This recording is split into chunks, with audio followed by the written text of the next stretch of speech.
Училиштето треба темелно да се исчисти, а потоа да се дезинфицира за да биде спремно да ги прими учениците и наставниците. Чистењето почнува од влезот.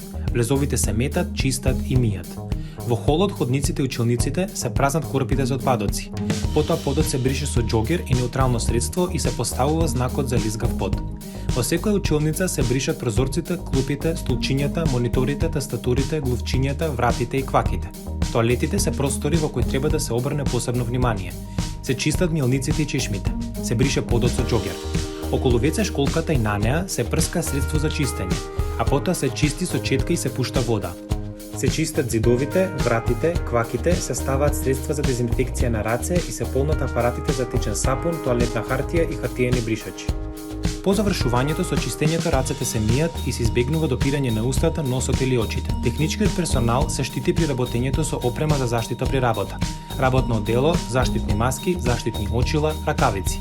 Откако училиштето ќе биде исчистено, целиот простор се дезинфицира. Со ова училиштето е спремно да ги прими учениците.